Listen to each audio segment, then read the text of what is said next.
বৈদেশিক মুদ্রার reserve ২১ billion মার্কিন ডলার অতিক্রম করেছে। প্রবাসী আয় ও বৈদেশিক মুদ্রার সঞ্চয়ের ওপর ভর করে বেড়েছে এই রিজার্ভ। বাংলাদেশ ব্যাংকের হালনাগাদ প্রতিবেদনে এ তথ্য উঠে এসেছে।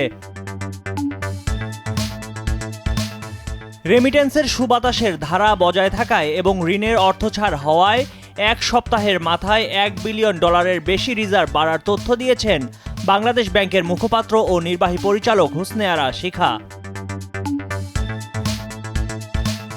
কেন্দ্রীয় ব্যাংকের সর্বশেষ তথ্য অনুযায়ী চলতি মাসের ২৯ তারিখ পর্যন্ত দেশের গ্রস রিজার্ভের পরিমাণ ২৬.০৯ বিলিয়ন ডলার।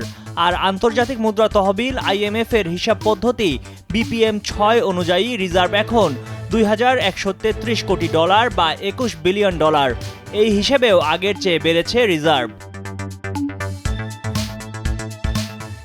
রিজার্ভ BPM-6 অনুসারে ২১ বিলিয়ন ডলার অতিক্রম করেছে জানিয়ে বাংলাদেশ ব্যাংকের নির্বাহী পরিচালক ও মুখপাত্র হোসনে আরা শিখা বলেন, রিজার্ভ একবার কমবে একবার বাড়বে, এটাই স্বাভাবিক প্রক্রিয়া। তবে এখন প্রবাসী আয়ের প্রবাহ ইতিবাচক।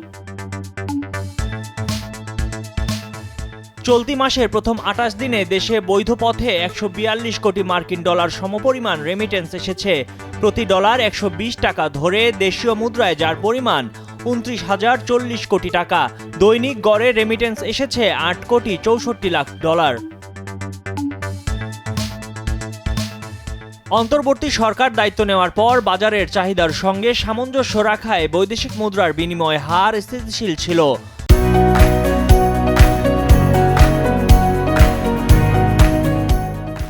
বিশেষ করে ডলারের দাম ১২০ টাকায় ছিল দীর্ঘদিন ধরে। তবে গত সপ্তাহে ডলারের চাহিদা বাড়ায় দাম কিছুটা বেড়ে যায়, যার কারণে রেমিটেন্স প্রবাহও বেড়েছে, যা রিজার্ভ বাড়ায় সহায়ক ভূমিকা পালন করেছে। বাংলাদেশ ব্যাংকের তথ্য অনুযায়ী বাংলাদেশের ইতিহাসে বৈদেশিক মুদ্রার রিজার্ভ সর্বোচ্চ ৪৮ বিলিয়ন ডলারের ঘর অতিক্রম করেছিল ২০২১ সালের আগস্টে। এর থেকে কমতে কমতে গত জুলাইয়ে ২০.৩৯ বিলিয়ন ডলারে নেমে যায়। প্রতি মাসে ১.৩০ বিলিয়ন ডলার রিজার্ভ কমছিল।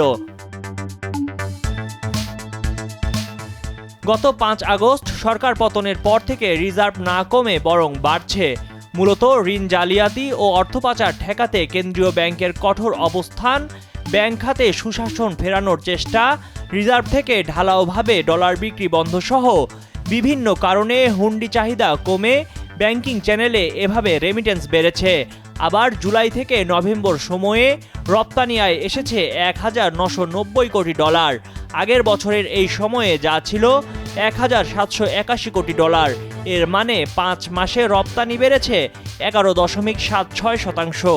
এসব কারণেও বেড়েছে রিজার্ভ। ময়ূখ ইসলাম, কালের কণ্ঠ।